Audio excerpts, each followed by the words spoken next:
Magandang gabi katambay! At welcome sa Creepy Tambayan. Ang paborito mong tagpuan tuwing tahimik ang kapaligiran, madilim ang mga sulok, at tila may mga matang nakamasid sa dilim.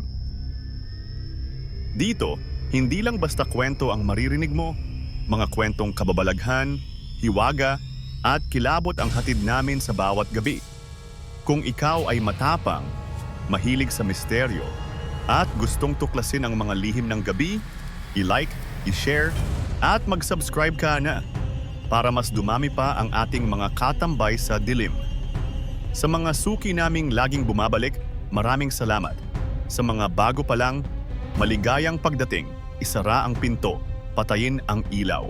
Dahil magsisimula na ang kwentong hindi mo malilimutan. Ang panggabing bisita. Ang aswang na naninirahan sa baryo. Creepy Tambayan Horror Story.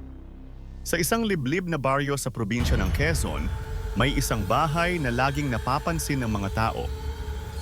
Hindi ito dahil sa ganda ng bahay, kundi dahil sa katahimikan at kalumanite nito.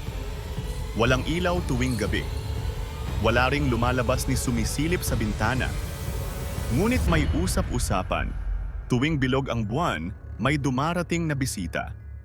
Ang bahay ay tinitirhan ni Aling Marta, isang matandang babaeng halos hindi na lumalabas. Wala siyang pamilya. Ang sabi-sabi, may lahi raw siyang mangkukulam, ngunit wala namang pruweba. Hanggang isang gabi ng bilog na buwan, nagbago ang lahat. Si Nico, isang binatilyong estudyante, ang napadpad sa lugar na yon. Dahil naipit sa ulan at malayo pa ang kanilang bahay, napilitan siyang magpalipas ng gabi sa kubo ng kanyang tiyo malapit sa bahay ni Aling Marta. Alas 12 ng gabi. Napukaw ang kanyang diwa ng isang kakaibang amoy. Amoy dugo at nasusunog na buhok.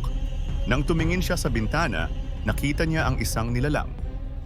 Hubad, mahaba ang buhok, baluktot ang mga kamay, at sa bawat hakbang nito sa putik, tila may itim na usok na sumusunod. Nasa tapat ito ng bahay ni Aling Marta. Hindi ito tao, hindi rin hayop.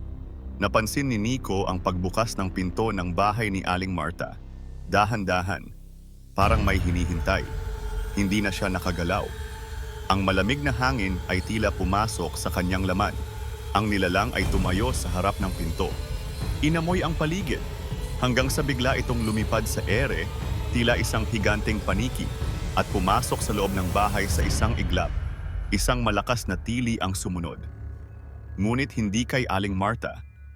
Gusto na sanang tumakbo ni Nico. Ngunit nanigas ang kanyang mga tuhod.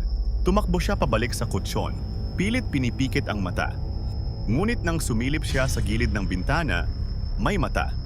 Mata ng isang babae, malaki, mapula, walang pilik, nakadikit sa salamin. "Bukas, ikaw naman," bulong ng tinig na hindi niya kilala. Kinabukasan, dumating ang tiyuhin ni Nico. Nanginginig ang binata. Ikinuwento niya ang lahat. Ngunit nang lapitan nila ang bahay ni Aling Marta, sarado ang pinto. Wala ni isang bakas ng kaguluhan hanggang sa tumingin sila sa bubong. Nakasabit doon ang isang balat ng tao, tiuyong tuyo, parang sinlaki ng katawan ng isang babae. At mula sa loob ng bahay, may humahagikik. Bakit tila walang nakakakita kay Aling Marta sa araw? Bakit lagi siyang buhay tuwing may dumarating na bisita sa gabi? At sino ang nilalang na bumibisita sa kanya? O siya ba mismo iyon? Hanggang ngayon, tuwing bilog ang buwan, may kumakalusko sa bubong ng mga bahay sa baryo. At may batang nagsabi, "May babaeng kumakanta sa dilim." Ang sabi niya, "Ako raw ang susunod." At dyan nagtatapos ang ating kwento ngayong gabi, katambay. Kung kinilabutan ka, huwag mong kalimutang i-like ang video at i-share sa mga kaibigan mong mahilig din sa kababalaghan. Gusto mo bang ma-shoutout sa susunod na episode? I-comment mo lang sa ibaba. Binabasa namin lahat yan. May sarili kang nakakatakot na karanasan? Ipadala na sa amin sa tambayancreepy@gmail.com. Baka ikaw na ang susunod na tampok na kwento dito sa Creepy Tambayan. Hanggang sa susunod na gabi ng kilabot, manatiling ligtas at huwag mong kalimutang silipin ang ilalim ng kama. Paalam, mga katambay.